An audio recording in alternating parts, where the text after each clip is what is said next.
The metal doors of the diplomatic office swung open as Commander June walked in. He was tired after another long day of meetings where no one seemed to listen to him. Being the only human on Takara Prime was not easy. June looked out the window, at the tall crystal buildings that reached into the purple sky. The Takarians were proud of their city. They had built it to last forever using materials that could not burn or break. At least, that's what they always told him. "Commander Kim, your presence is requested at the council chamber," said a robotic voice. June sighed and straightened his blue uniform. Another meeting where the tall, six-fingered Takarians would look down at him, both literally and figuratively. As he walked through the hallways, Takarian workers moved away from him. Some whispered behind their hands. June had learned their language well enough to understand what they said. "Look at the human, so small and soft. I heard they still use fire on their planet, like animals. Why is the council even talking to them about joining the Galactic Union?"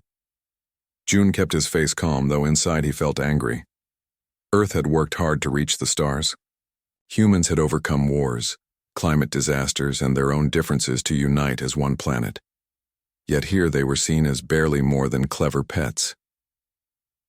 The council chamber was a large round room with seats rising high on all sides. In the middle stood a single small platform where June was meant to stand. It made him feel like he was on trial every time. "Commander Kim," said Head Counselor Tay, her voice cool and measured. "We have reviewed your proposal for Earth's full membership." June stood straight, trying to look confident. "Thank you, Counselor. Earth is ready to join as a full member." Counselor Tay's face showed no emotion. "We have concerns. Your species is unpredictable. You act on emotions rather than logic. This makes you dangerous." Another counselor, Juan, spoke up. "Humans still use primitive technologies. You rely on burning things for energy on parts of your planet. Your bodies are fragile. What can you offer the Galactic Union?" June had heard these arguments many times before. "Respectfully, counselors, our different perspective is exactly what we offer. Humans see solutions where others see problems. We adapt quickly. We survived on a planet with natural disasters, changing climates, and thousands of predators." "Yes," said Counselor Tay, "and you also nearly destroyed that planet multiple times." June took a deep breath. "We learned from our mistakes. That's another human quality." The council members looked at each other, their large eyes blinking slowly. June knew that look. They had already made up their minds. "We will delay our decision for 3 more cycles," said Counselor Tay. "In the meantime, you will continue as observer only." June bowed slightly, hiding his disappointment. "Thank you for your consideration." Back in his small apartment, June looked at the picture of his family back on Earth. His wife, Sue, and their daughter, Yoon, stood smiling in front of their home, in New Seoul. He missed them terribly. He picked up another picture, this one of himself in his old firefighter uniform, standing with his team. Before becoming a diplomat, June had spent 10 years saving lives from burning buildings. It felt like a lifetime ago. On Earth, his skills had been valued. Here, the Takarians didn't even understand the concept of firefighting. Their buildings were made of crystal composites that couldn't burn. Their technology was so advanced that accidents almost never happened. "What am I even doing here?" June asked himself. For 2 years he had tried to prove that humans deserved a place among the stars. For 2 years he had faced polite dismissal and not so polite prejudice. His communication device beeped. It was a message from Earth Command. "Continue diplomatic efforts. Critical for Earth's future. Trust your training." June put down the device and walked to the window. The 3 moons of Takara were rising, casting strange shadows across the city. Somewhere in that beautiful alien city, decisions were being made about humanity's future. And they weren't good decisions. "I won't give up," he said to himself. "Somehow I'll show them what humans are capable of." Little did June know that his chance would come sooner than he expected. And it would arrive in the form of a disaster that the perfect Takarian civilization was completely unprepared for. 2. Sun shone bright in the morning sky as June walked to the diplomatic center. Today marked the 3rd anniversary of Earth's application to join the Galactic Union. There would be a formal ceremony attended by all major Takarian officials. Just smile and be polite, June reminded himself as he adjusted his formal uniform. He had learned to hide his frustration behind a professional mask. The diplomatic center sparkled in the morning light. Its crystal towers caught the sunlight and broke it into thousands of colorful beams. Takarians were already gathering in their flowing robes, their tall bodies moving gracefully. "Commander Kim," said a voice behind him. It was Counselor Day, one of the younger members of the council. Unlike most Takarians, Day sometimes showed interest in human culture. "Are you prepared for today's ceremony?" "As prepared as I can be," replied June with a small bow. "Though I'm not sure what to expect." "The usual formalities," said Day. "Speeches about cooperation and peace. Nothing will be decided today, of course." June nodded, hiding his disappointment. More delays, more talk, no progress.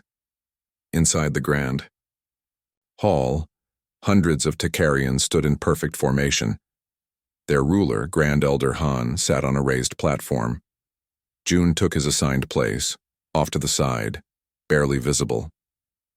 As the speeches began, June let his mind wander.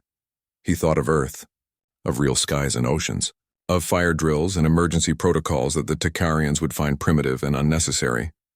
Suddenly, the crystal floor beneath them trembled. The Takarians looked confused. Their buildings never shook. They were built on stabilizing technology that prevented any movement. "Please remain calm," said Grand Elder Han. "Our systems will correct this minor." His words were cut off by a much stronger shake. The perfect crystal chandeliers swayed dangerously. Some Takarians lost their balance, their tall bodies not built for unstable ground. "What's happening?" asked Counselor Day, his usual calm demeanor cracking. June's emergency training kicked in.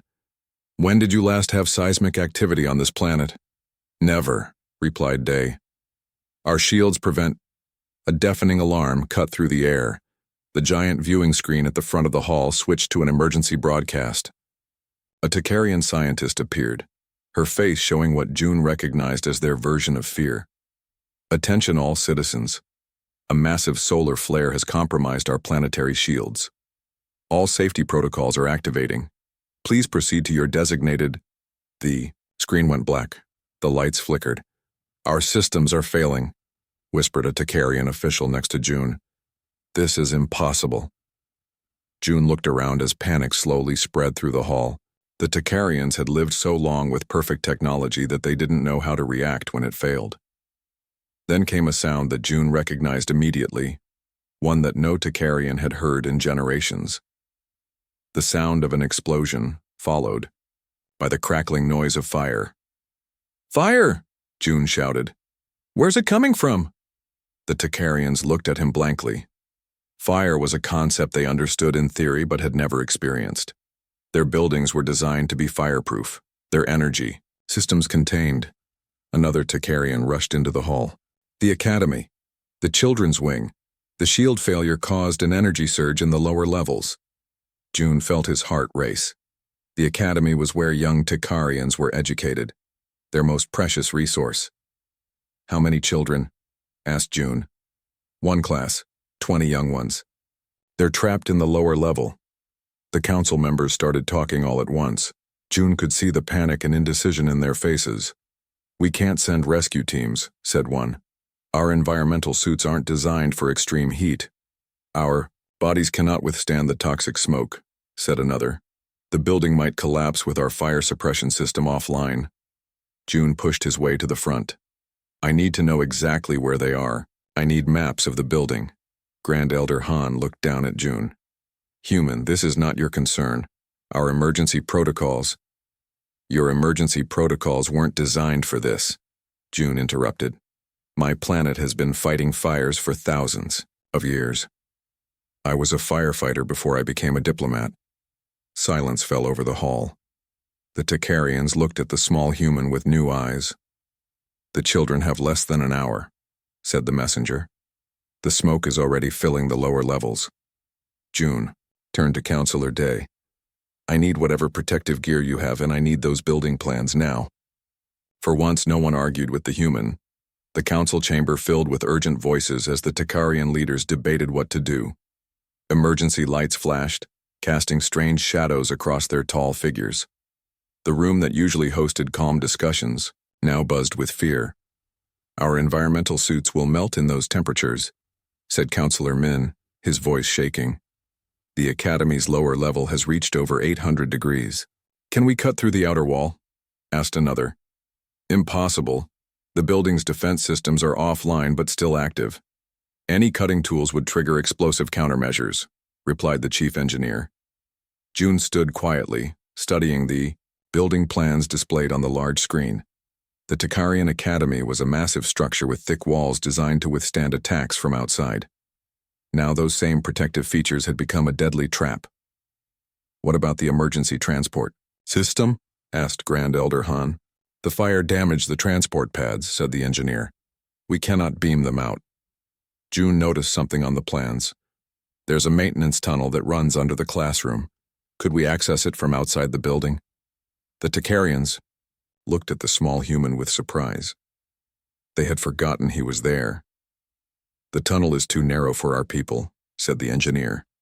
"And the heat would kill any Takarian in minutes. Our skin begins to deteriorate at temperatures above 150 degrees. June stepped forward. "I can go." The room fell silent. 20 pairs of large Takarian eyes turned to him. "Human bodies can withstand higher temperatures than yours," June explained, "and I'm small enough to fit through the tunnel." "You would die," said Councillor Day simply. "The smoke alone would kill you." "Not if I have proper equipment," said Shon. "I need breathing apparatus and heat-resistant clothing." Grand Elder Han rose from his seat, towering over June. "Why would you risk your life for Takarian children? We have not welcomed you here." June met the elder's gaze. "On Earth, we don't measure who deserves to be saved. A life is a life." The council members looked at each other. June could see the struggle in their faces. They had always seen humans as primitive and emotional. Now they were facing the consequences of their own cold logic. "The children will die in 45 minutes, said the chief scientist. "The smoke is already filling their classroom." "If we wait any longer, there will be nothing to debate," June said firmly. "I need your decision now." Councillor Min stepped forward. "The human cannot succeed. The risk is too great. We must accept that the children are lost." Gasps filled the room.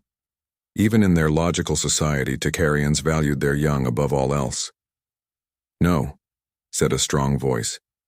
It was Sora, the Academy's director. She had been silent until now. "I will not accept that. If the human is willing to try, we must let him. It would be sending him to his death," argued Min. "And doing nothing guarantees the death of 20 children," countered Sora. Grand Elder Han raised his hand for silence. The room quieted immediately.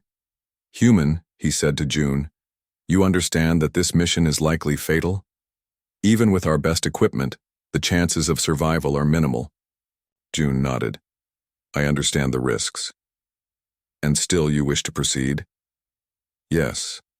Han studied June for a long moment. Then he turned to his council. "Prepare whatever equipment we have that might help the human. Director Sora, show him the fastest route to the children." As the Takarians rushed to follow orders, Councillor Day approached June. "Why are you doing this? You owe us nothing." June checked the building plans one last time. "Because it's the right thing to do, and because sometimes you need to show rather than tell." Within minutes, June was dressed in the best protective gear the Takarians could provide. It wasn't designed for fire, but it was their most heat-resistant material. As he prepared to leave, Grand Elder Han approached him. "Commander Kim, if you save our children, you will have the eternal gratitude of the Takarian people." June nodded. "Just have medical teams ready. We'll need them." The heat hit June like a physical blow as he entered the academy building. Even through his protective gear, he could feel the temperature rising with each step. Sweat immediately began to soak his clothes underneath the Takarian suit. The main hallway was filled with thick smoke. Visibility was less than 3 feet. June activated the breathing apparatus the Takarians had given him. It wasn't designed for fires, but it filtered the toxic particles from the air. "I'm inside," June said into the communication device on his wrist. "The smoke is heavy. Our sensors show the temperature at 300 degrees and rising," came Counselor Day's voice. "The children are 2 levels down." June moved carefully through the smoke. The beautiful crystal walls that normally shone with light were now dark and cracking from the heat. Some sections had already collapsed, blocking the normal path to the lower levels. "The main stairwell is blocked," June reported. "I'll need to find another way down." He remembered the building plans he had studied. There was a service ladder in the east wing. If it was still intact, he could use it to reach the lower level. As June moved through the building, he could hear the fire growing louder. The crackling sound brought back memories of his days as a firefighter on Earth. How many burning buildings had he entered? How many lives had he saved? But this was different. The Takarian structure wasn't built like Earth buildings. The materials reacted differently to heat. "The east ladder is still accessible," June said as he found it. "I'm going down now." The metal rungs of the ladder burned through his gloves. June gritted his teeth against the pain and kept climbing down.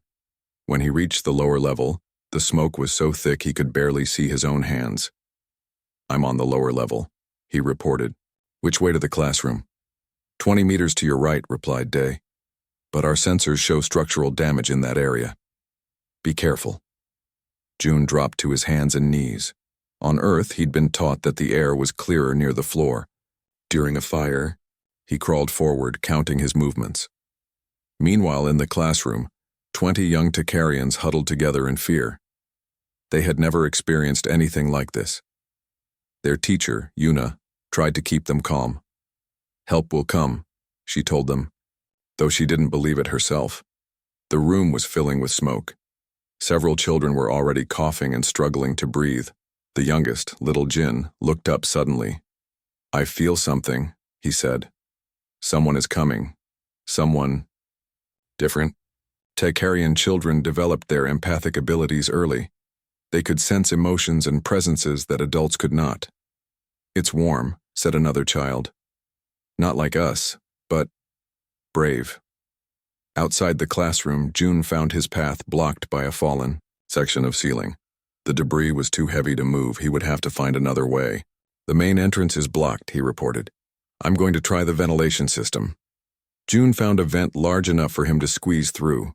The metal was hot enough to burn skin on contact. His protective suit was beginning to fail in the extreme heat. As he crawled through the narrow space, a section of his suit melted against his arm. June bit back a scream as the material burned into his skin. He kept moving. Finally, he reached the vent that opened into the classroom. He could hear children coughing on the other side. "I'm at the classroom," he reported, his voice strained from pain and effort. "I'm coming in now." June kicked open the vent cover and squeezed through the opening. The children and their teacher stared in shock at the strange creature entering their room. Many had never seen a human up close before. "I'm here to help," June said, removing his face mask briefly so they could see he wasn't a monster. "My name is June. I'm going to get you out." Teacher Yuna stepped forward. "How? The exits are blocked by fire." June looked around the room, assessing their situation. The smoke was getting thicker. Some of the smaller children were already struggling to stay conscious. "We're going back through the ventilation system," he said. "It's narrow, but it's our only chance." The children looked at the small opening with fear. June knew they were running out of time. His communication device crackled with static. "The building's integrity is failing," came Day's urgent voice. "You have less than 10 minutes before total collapse." Time was running out. June organized the children in a line, showing them how to crawl through the ventilation shaft. The smallest went first, followed by the others. "Keep low and move quickly," he instructed. The protective suit was failing, pieces melting away from the intense heat. His exposed skin blistered, but he kept working. Teacher Yuna helped guide the children. "What about your protection?" she asked June, noticing his deteriorating suit. "Don't worry about me," he replied, helping another child into the shaft. When 19 children and Yuna had entered the ventilation system, June checked the room one last time. In the corner, hidden behind fallen debris, he found little Jin, unconscious from the smoke. June's heart raced. His own breathing equipment was nearly depleted. Without protection, Jin wouldn't survive the journey through the smoke-filled shaft. Making a quick decision, June removed his breathing apparatus and carefully placed it over Jin's face. He lifted the small alien child and entered the shaft last, his lungs burning with every breath of toxic smoke. In the narrow shaft, the heat was unbearable. Parts of the metal glowed red. June used his own body to shield Jin from the hottest sections, his skin burning where it touched the metal. Meanwhile, outside the academy, the Takarians watched in silent disbelief as children began emerging from an emergency exit. Medical teams rushed forward, treating the young ones for smoke inhalation. 19, counted Counselor Day as the teacher emerged. Where is the last child? Where is the human? Inside the building, June's vision blurred. Each breath was agony. He could feel his consciousness slipping away. But he kept moving, pulling himself forward with Jin held tightly against his chest. Just a little further, he whispered, though no one could hear him. With his last bit of strength, June pushed Jin toward the shaft's exit where helping hands waited. Then everything went dark. When June awoke, he was surrounded by strange machines. The air felt cool against his skin that should have been burned beyond healing. He's awake, said a voice. It was Dr. Sun, the chief medical officer. June tried to speak, but his throat was too damaged. Dr. Sun placed a hand gently on his arm. Do not try to talk. Your body needs time to heal. She paused. The children are all safe. Even the little one you carried out last. June's eyes asked the question his voice couldn't. We are using all our medical technology to heal you, explained Dr. Sun. We had never treated human burns before. Your physiology is remarkable in its resilience. Days passed. Takarian specialists worked tirelessly to heal June's injuries. Gradually, he regained his strength and his voice. One morning, Grand Elder Han himself came to visit. The tall leader had to bend almost double to enter the human-sized recovery room. Commander Kim, he said formally, the Takarian people owe you a debt we can never repay. June's voice was still raspy. Are the children really all okay? Han nodded. All 20 recovered fully, and your actions have taught us something important. Later that day, June received another visitor, Counselor Min, who had argued against the rescue attempt. I was wrong about humans, said Min simply. I called your emotions a weakness. Now I see they can be a strength. 1 week later, June stood before the full Galactic Council.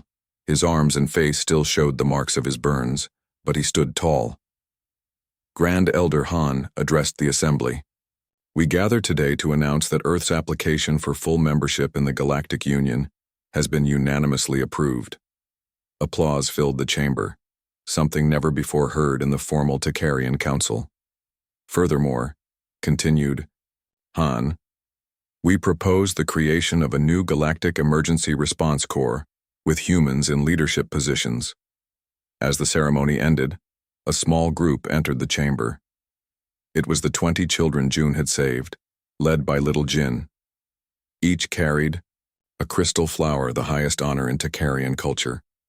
Jin stepped forward and spoke for the group. We felt your courage that day. We felt your pain, but mostly, we felt your heart. He placed the crystal flower in June's hands. You showed us what it means to be truly advanced. That night, June sent a message to his family on Earth. For the first time in 3 years, he knew exactly why he was here among the stars.